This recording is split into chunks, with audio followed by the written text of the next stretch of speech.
कार्तिक मास महात्म कथा अध्याय 29 में हमने जाना कि कैसे सभी देवतागण और ब्रह्मा, विष्णु और महेश अपने अंशों से नदियाँ बने और कृष्ण और वेणी नदी की उत्पत्ति का वर्णन भी हमने जाना।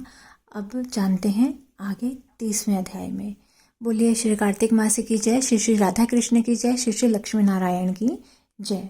भगवान कृष्ण ने कहा कि हे प्रिय, नारद जी के वचन सुनकर महाराज पृथु बड़े विस्मित हुए। अंत में उन्होंने नारद जी का पूजन करके उनको विदा किया। इसलिए माघ, कार्तिक और एकादशी यह 3 व्रत मुझे अत्यधिक प्रिय हैं। वनस्पतियों में तुलसी, महीनों में कार्तिक, तिथियों में एकादशी और क्षेत्रों में श्री कार्तिक मुझे बहुत प्रिय है। जो प्राणी जितेंद्रिय होकर इनका सेवन करता है वह यज्ञ करने वाले मनुष्य से भी अधिक प्रिय लगता है। जो प्राणी विधि से इनकी सेवा करता है उनके मेरे अनुग्रह से सब पाप दूर हो जाते हैं। भगवान कृष्ण के वचन सुनकर सत्यभामा ने कहा कि हे नाथ, आपने यह बात बड़ी आश्चर्यजनक कही है कि दूसरे के लिए पुण्य के फल से कलह की मुक्ति हुई। यह प्रभावशाली कार्तिक मास आपको अत्यधिक प्रिय है कि जिसे पितृद्रोह का पाप केवल स्नान के पुण्य से ही नष्ट हो गया। दूसरे मनुष्य द्वारा किया हुआ पुण्य उनके देने से कैसे मिल जाता है, यह आप मुझे बताइए। तब भगवान कृष्ण ने कहा कि बिना दिया हुआ पुण्य और पाप जिस कर्म द्वारा मिलता है सो सुनो।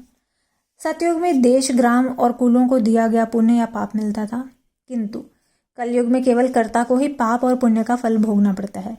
संसर्ग ना करने पर भी वह व्यवस्था की गई और संसर्ग से जैसे पाप व पुण्य दूसरे को मिलते हैं उसकी व्यवस्था भी सुनो।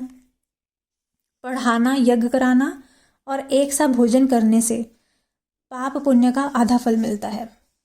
एक आसन पर बैठने और सवारी पर चढ़ने से, श्वास के आने जाने से पुण्य व पाप का चौथा भाग प्राणी मात्र को मिलता है। स्पर्श करने, भोजन करने से, दूसरों की स्तुति करने से पुण्य और पाप का 6वां भाग मिलता है। दर्शन करने, सुनने तथा ध्यान करने से मनुष्य को पुण्य और पाप का 10वां अंश मिलता है। दूसरे की निंदा, चुगली और धिक्कार करने से उसका 7वां भाग मिलता है। पुण्य करने वाले मनुष्यों की जो कोई सेवा करता है वह सेवा का भाग लेता है और अपना पुण्य उसे देता है। नौकर और शिष्य के अतिरिक्त जो मनुष्य दूसरे से सेवा करवाकर उसे पैसे नहीं देता तो वह सेवक उसके पुण्य का भागी होता है। पंक्ति में बैठे हुए भोजन करने वालों की पत्तल को जो व्यक्ति लांघता है वह उसे जिसकी पत्तल उसने लांघी है अपने पुण्य का 6वां भाग दे देता है। स्नान और ध्यान आदि करते हुए मनुष्य से जो व्यक्ति बातचीत करता है या उसे स्पर्श करता है वह अपने पुण्य का 6वां भाग उसे दे देता है। जो मनुष्य धर्म के काम के लिए दूसरों से धन मांगता है पुण्य का भागी होता है। ठीक उसी तरह जिस तरह की दान करने वाला पुण्य का भागी होता है। जो मनुष्य धर्म का उपदेश करता है और पश्चात श्रोता से याचना करता है वह अपने पुण्य का 6वां भाग उसे देता है। जो मनुष्य दूसरों का धन चुराकर उससे धर्म करता है वह चोरी का फल भोगता है और शीघ्र ही निर्धन हो जाता है। और जिसका धन चुराता है वह पुण्य का भागी होता है।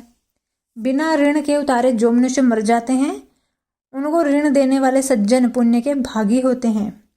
शिक्षा देने वाला, सलाह देने वाला, सामग्री को जुटाने वाला और प्रेरणा देने वाला यह पाप और पुण्य के 6ठे भाग को प्राप्त होते हैं। राजा के पाप पुण्य के षष्ठांग का भागी होता है। गुरु शिष्यों का, पति पत्नी का, पिता पुत्र का, स्त्री पति के लिए पुण्य का 6ठा भाग पाती है।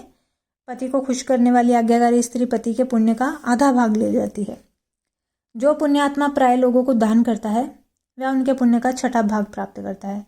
जीविका देने वाला मनुष्य जीविका ग्रहण करने वाले मनुष्य के पुण्य के 6ठे भाग को प्राप्त करता है। इस प्रकार दूसरों के लिए पुण्य अथवा पाप बिना देने से भी दूसरों को मिल सकते हैं, किंतु यह नियम जो कि मैंने बतलाए हैं कलयुग में लागू नहीं होते। कलयुग में तो एकमात्र कर्ता को ही अपने पाप व पुण्य भोगने पड़ते हैं। इस संबंध में एक बड़ा पुराना इतिहास है जो कि पवित्र भी है और बुद्धि को देने वाला भी है। कहता हूँ, ध्यान से सुनो। अध्याय 31वां। भगवान कृष्ण जी बोले कि प्राचीन काल में उज्जैन में एक महापापी और दुरात्मा धनेश्वर नामक ब्राह्मण रहता था। वह रस, चमड़ा और कंबल आदि का व्यापार करता था। वह वैश्यागामी और मदपान आदि बुरे कर्म करता था। चूंकि वह रात दिन पाप में रत रहता था, इसलिए वह व्यापार में नगर नगर घूमता था।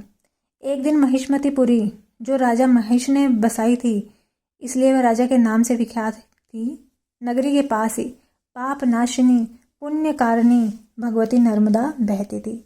उस नदी के किनारे देश देशांतर से आए यात्री कार्तिक व्रत करने को कुछ दिन के लिए ठहरा करते थे। उन कार्तिक व्रत करने वाले प्राणियों को वहां ठहरा देखकर वह दुष्ट धनेश्वर भी इधर उधर घूमता हुआ 1 मास के लिए वहां ठहर गया। अपने माल को बेचता हुआ वह नर्मदा नदी के तट पर घूमता हुआ ब्राह्मणों को देव पूजा रत देखता था। वह देखता था कि कोई तो ग्रंथ पढ़ रहा है, कोई सुन रहा है, कोई भगवत कीर्तन कर रहा है, कोई भजन सुन रहा है, कोई ध्यान में लीन है और कोई तुलसी की माला धारण किए हैं। बस इसी तरह वह भगवत भक्तों के बीच में रहा और वैष्णवों के दर्शन करता रहा, उनको स्पर्श करता रहा, उनसे वार्तालाप करता रहा और भगवान विष्णु के नाम स्मरण के पुण्य को अर्जित करता रहा। वह कार्तिक के व्रत की उद्यापन विधि तथा जागरण को भी देखता रहा। उसने वह पूर्णिमा के व्रत को भी देखा कि व्रती ब्राह्मणों और गौओं को भोजन करा रहे हैं, उनको दक्षिणा आदि भी दे रहे हैं। उसने नित्य प्रति भगवान शंकर की प्रसन्नता के लिए होती दीप माला भी देखी। त्रिपुर नामक राक्षस के 3 पुर को शंकर जी ने इसी तिथि को जलाया था, इसलिए शिव जी के भक्त इस तिथि को दीप उत्सव मनाते हैं। जो मनुष्य मुझ में और शंकर जी में अंतर मानता है, उसकी सारी क्रियाएं निष्फल हो जाती हैं। धनेश्वर वहां की पूजा विधि देखता हुआ इधर उधर घूम रहा था कि उसे काले सर्प ने काट लिया और वह भूमि पर गिर पड़ा। उसकी यह दशा देखकर वहां के दयालु भक्तों ने उसे चारों ओर से घेर लिया और उसके मुंह पर तुलसी दल मिश्रित जल के छींटे देने लगे। और जब उसके प्राण निकले तो यम के दूत उसे बांधकर कोड़ों से मारते हुए यमपुरी को ले आए। उसे देखकर चित्रगुप्त ने यम से कहा कि इसने बाल्यकाल से लेकर आज तक बुरे काम ही किए हैं, इसके जीवन में पुण्य तो लेश मात्र भी नहीं है। यदि मैं पूरा 1 वर्ष आपको सुनाता रहूं तो इसके पापों की सूची समाप्त नहीं होगी और यह महापापी है, अतः इसको 1 कल्प तक घोर नरक में डालना चाहिए।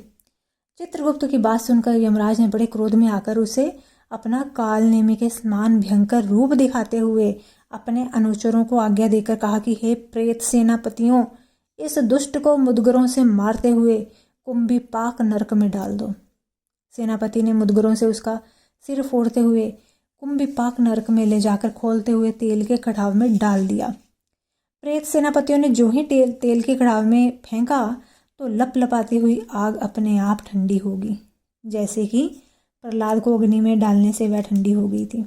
यह विचित्र घटना देखकर प्रेत सेनापतियों ने यमराज के पास जाकर सब हाल कहा। यमराज भी आश्चर्यचकित हो धनेश्वर को अपने पास उन्होंने बुलाया और स्थिति पर विचार करने लगे। उसी समय नारायण नारायण का कीर्तन करते हुए देव ऋषि नारद जी भी वहां पर आ पहुंचे और यमराज से कहने लगे कि हे यमराज, यह ब्राह्मण नरक में डाले जाने के योग्य नहीं है, क्योंकि इसने अंत समय में कुछ शुभ कर्म किए हैं जो कि नरक यातना को नष्ट करने वाले हैं। जो लोग भगवत भक्त का दर्शन करते हैं, उनसे वार्तालाप करते हैं और उनका स्पर्श करते हैं, चाहे उन्होंने कोई पुण्य कर्म ना किया हो, सहज में ही स्वर्ग के अधिकारी हो जाते हैं। अतः धनेश्वर भी पुण्यात्माओं के संग व स्पर्श के से स्वर्ग का अधिकारी हो गया है। अतः यह पुण्य आत्मा है, इसे यक्ष योनि दो और केवल इसे पाप भोग करने वाले नरक दिखा दो। भगवान कृष्ण ने कहा कि जब नारद जी ऐसा कहकर चले गए तो धनेश्वर को पुण्य आत्मा समझते हुए यमराज ने दूतों को उसे नरक दिखाने की आज्ञा दी। बोलिए श्री कार्तिक मास की जय, श्री श्री राधा कृष्ण की जय, श्री श्री लक्ष्मी नारायण की जय। अगर आप मेरे चैनल पर नए हैं तो कृपया मेरे चैनल को सब्सक्राइब कर लीजिए और साथ ही बेल आइकन को प्रेस कर दीजिए ताकि हर वीडियो की नोटिफिकेशन आपको मिलती रहे। और अगर वीडियो अच्छी लगे तो कृपया वीडियो को लाइक कीजिएगा, शेयर कीजिएगा, कमेंट ज़रूर कीजिएगा। मिलती हूँ अपनी अगली वीडियो के साथ, तब तक के लिए सभी को हरे कृष्णा, राधे राधे।